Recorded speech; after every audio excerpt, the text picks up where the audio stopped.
With me right now, the founder of the Mike Morse law firm, which if you live in Michigan, particularly on the east side, you've seen Mike Morse. And Mike, you're also the author of the book Fireproof, 240 5-star ratings on Amazon, 5-step model to take your law firm from unpredictable to wildly profitable. I feel like we're getting some insider information from a guy who's done it. Mike, thank you for joining us. I'm so excited to be here, Josh. Thank you. You are also a fellow podcaster as well. So your podcast is Open Mic.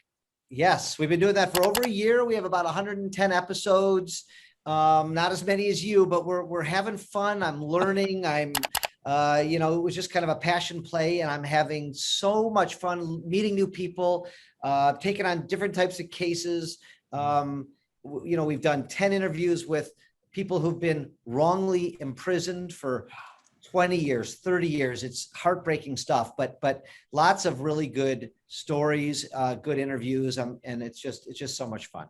Wow. Which, can you think of any, so if someone's pulling it up on their podcast directory right now, what's a really good story of someone who was wrongfully accused? Well, Kenny Wanenko's case, we've done 2 episodes with him, 13 plus years in prison for a rape that he could not have committed. There's prosecutorial misconduct, judge misconduct, police misconduct. We did an hour-and-a-half interview with him, and then a month or 2 later, we had the prosecutor that put him behind bars come on the show. We had a juror come on the show. We interviewed them. He came on again. He's a wonderful, wonderful man. No anger in his heart. He just wants to make people feel better in this world. That's the common thread, that these people are just grateful to be out, grateful that somebody helped them get out of prison. They've all maintained their innocence since day one. The stories will make you want to cry, Josh. And we've done over 10 of them, plus a lot of experts. And it's a very big problem in America. We don't have the answer, but we are bringing awareness to it. And we think that there's thousands of people in prison and jails that shouldn't be there. Yeah. Yeah. What finally exonerated him? In his case, one of the Innocence Projects, the one, actually the University of Michigan, came on board, convinced the prosecutor, who was a really good guy in Macomb County, say, hey, we want to do some more DNA testing. It wasn't all that prevalent in the early 90s when you convicted him. We'd like to, you didn't test the underwear. You didn't test the cigarette butts found at the scene. And they're like, okay. They tested him. They found the individual who did it, and Kenny got out. I mean, that's a very short version. I have 4 hours just on him.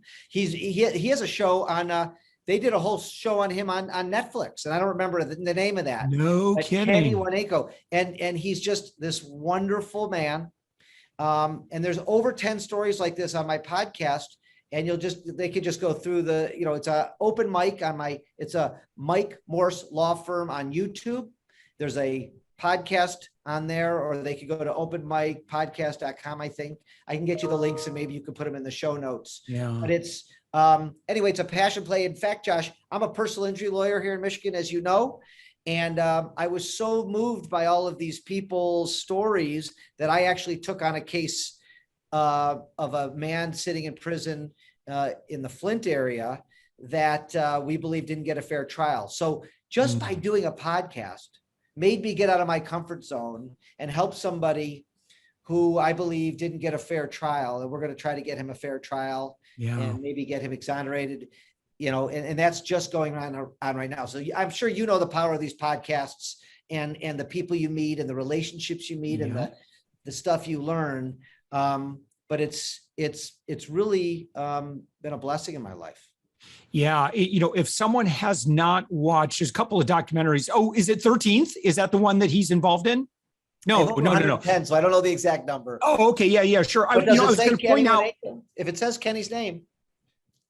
Yeah, there is. I was going to point out a movie I saw not too long ago with Michael B. Jordan, and that is Just Mercy is a fantastic movie. just about the systemic racism as well when it comes to wrongful prosecution, wrongful imprisonment convictions. I watched that movie made me cry, and I wrote a very big check to that guy's organization after I saw that movie, because I was so moved by the beautiful work that they are doing, the Equal Justice Center or something like that. Again, I wasn't prepared to talk about this. No, so I don't have the notes. I don't have any notes. This is all by memory. Right. My memory this late in the afternoon. Listen, when someone starts a podcast, they get to have those conversations. Oftentimes you really find where someone's passion lies in the types of conversations they end up having. So it's a good way to get to know somebody. So again, your podcast, you can just search it in the podcast directory. It's called Open Mic with Mike Morse, and you'll find the episodes that Mike that you've been talking about. I wanted to talk about Fireproof, and I'm hoping that you can, just as a kind of an outline, just kind of take us through the whole 5 steps, because you'd introduced it. We were talking about it before we started hitting record, and what a great outline. You can get it on Amazon right now. Like I said, it's 240 5-star reviews. So evidently you're saying something right. So traditionally, lawyers are terrible business people. Business people, a lot of times, are bad business people.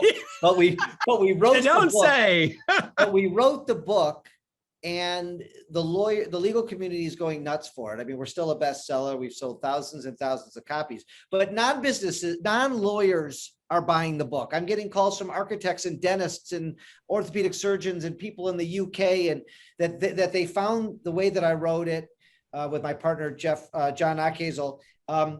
It just spoke to them. So, basically the first chapter, Know Thyself, helps lay out whether or not, you're a true entrepreneur, visionary type, or you're a great manager type, operations guy or gal.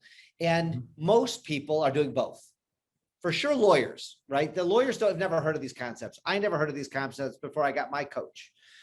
So, but most business people I talk to are doing everything. They're coming up with all the ideas. They're the big vision. They're the big thinkers. They have 10 ideas a day, and they're trying to operate their business. They can't do both if they want to do it well. Lawyers can't do both if they want to do it well. So we spend a lot of time helping people identify whether or not which one they are, and trying to convince them to be one or the other, not both. We spend some time on the proper ways on how to hire, fire, and pay. And a lot of that has to do with your core values. I've never met a... Yeah, before we continue on to that one, I just want to underline what you shared, and that's very, very common, and you see this in all areas of business. If I'm an architect, listen, I'm passionate about what I do. I'm probably really good at what I do, and because of my talent, naturally, that's going to lead to some business success. However, the skill set in and around running a company is a completely different skill set that they don't teach in architect school or law school. From what I've heard, you can confirm or to say that's not the case. But from what I've heard, they don't teach business practices in law school. Do they teach it in medical school? No, right. Do they teach it fill in the blank school? And so people are really good at their craft. And if they're really good at their craft, they're going to get business. And then they're going to want to grow, or they're going to want to make more money, or but they don't know what to do. And so that's why this book is just kind of universal. So, I believe, it's my theory, that you can't do both. If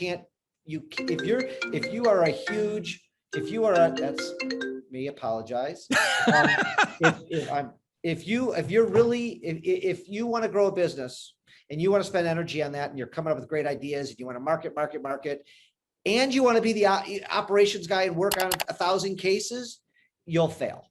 You'll get to 2, 3, 4, 5 people, and then you're done. You can't do any more. Yeah. And listen, architect is the same type of thing, right? How many architects? Most architects have a very small shop, right? 1 architect and a few assistants, 2 architects, lawyers too. 90% of active lawyers out there are in small little firms because, in my opinion, they can't get out of their own way to grow. They don't want to ask for help. They don't want to get a coach. They don't want to hire a COO.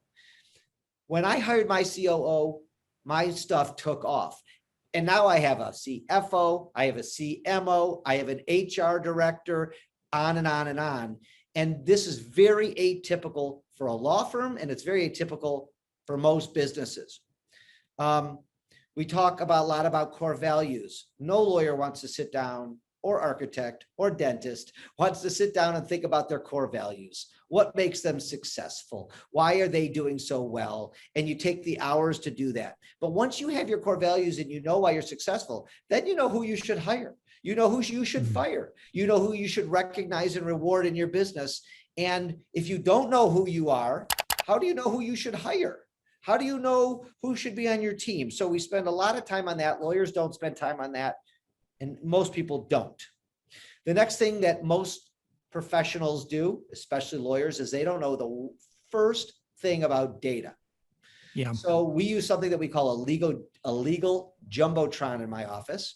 It's just like imagine being in a stadium at U of M in Ann Arbor, and you see the big screen, and you know every number that's important to that game. And what's the point of playing the game is to win the game. So it's my position. You can't win in business if you don't know the score. You don't know how many yards to get the first down. You don't know how many timeouts you have left. You need to know the data in real time, daily, weekly, not quarterly, not yearly, which is, we are now coaching 30 of the biggest law firms in the country. And when I tell you that 90% of them didn't look at their data but once a year, I'm not lying to you. Okay. We now have them looking at them weekly, and they now can make decisions in real time. You know, should we diversify? Can we hire more people? Should we, what should we do in this situation? It's my go-to is say, let's look at the data. Let's look at the jumbotron. If we should do this or that, should we, pick the example. If somebody comes to me with a problem, I say, what does the data show? So the lawyers and the other businesses that we're working with did not have a great grasp on the data. You hear a lot these days about data. And so we put it down in our book, and we have free downloads if people want to get the Fireproof book, or Fireproof Performance is the name of our coaching company. We have some free jumbotrons that they can download on Excel and start putting in numbers in the blanks. The formulas will show them what they have. But I don't know how people make decisions without knowing their numbers. Yeah. That's chapter 3. You have any questions on that, or should I go to chapter 4? No, keep on. Yeah. So this is so critical, and you might not enjoy the numbers. I don't enjoy the numbers, but the reality, I mean, it's no excuse. You got to bring in the talent, right? Because, if you're a true entrepreneur, you probably won't like the numbers. You probably won't necessarily enjoy running employee meetings and stuff. Right. And I feel like there's a certain level of competency that you just have to bite the bullet, and you're going to have to do. But I think one of the key messages, Mike, that I hear often when we start talking about knowing who you are and some of these principles is you have to attract the right talent. So if you're not a great operator, you better find a fantastic one, recruit the best one you can afford. And that's probably what's led to your success, is attracting amazing people that bring in those components that aren't innate in your personalities. Would you say that's fair? 1,000% accurate. I have nothing to add. You said it better than I could. But one thing that I will add is the data I glazed over when I first saw it, but my COO has put it into context. Okay. So a lot of programs, whatever whatever you use for your business, will spit out data, but it's not in context. It's not showing you what the last 6 weeks, 6 months were. So I like to see, we're signing up 30 cases a week. Okay. That's our goal, 30, 30, 30. But then when I see 22, 21, 24, it's like a smoke detector going off. There's a problem here. I can go right there and figure it out. If the rest of the data is in line, we just glaze over it and we know there's not a problem. So putting it into context so you know where the problems are, what you should focus on in your weekly meetings with your team, with your executive team, with your leadership team is crucial. And most people don't do that. So I just think if you have listeners and viewers out there who don't like data, make sure that it's meaningful data. If John shows me data that is not important, I say, thank you. I never want to see that again. And he doesn't waste his energy or time and bring it to me. I said, that didn't help me make a decision. That's not interesting to me. But I'll tell you what would be interesting is this. So get to know your data, get to fall into your data. Chapter 4 is run your business like your biggest case. So I love the architect analogy that you introduced me to a few minutes ago. So let's think about this. You're an architect and you get a once in a lifetime development that's going to make you millions of dollars. Do you just kind of gloss over that and throw it over your shoulder and not treat it well? No. You bring in a team, you bring in a meeting, you have meetings on the daily, you have a plan, you have goals, you take this really seriously, right? But what's more important than that? What's more important than that job is your business. Your business is more important than that one case, that one project. And what I see is that architects and lawyers and others spend a really good amount of time on that big project, but they don't spend a lot of time working on their business. Yeah. And so this chapter is about putting it into context for you that, you know, you're really good at what you do and you really plan a good mall or construction project or big death case if you're a personal injury lawyer like myself. But when it comes to your business, you're kind of not prepared. You're not setting goals. You're not thinking about it. Somebody's role needs to be grow the business. And that needs to be their primary focus, in my opinion. And as the owner, the founder, the principal, like if that's not you, who is it? Because if that's not where your focus is, your do or die focus, then growth is likely not in the cards because it takes that conscientious effort. Mike, you know, one thing I know that you're very well known for is your marketing. Your marketing is, you know, in terms of attorneys, you know, it's pretty well known. Thank you. And it's unique. It's unique and different. And like we like to call it, it's Cherry Garcia beats vanilla. Every legal ad, I don't care what market your listeners are in, they have crappy, and I'd swear if I could, they have crappy ads. The lawyers have terrible, terrible ads. Lawyer advertising is the worst in the country. And so there's a whole story in my book that talks about the fact that I got fired from my biggest referral source. 70% of my business went down the drain in one day. And when I went on TV a month later in a very busy Detroit market, I said, I can't just stand up there and do the same ads. We fight for you. We no fee guarantee. Please.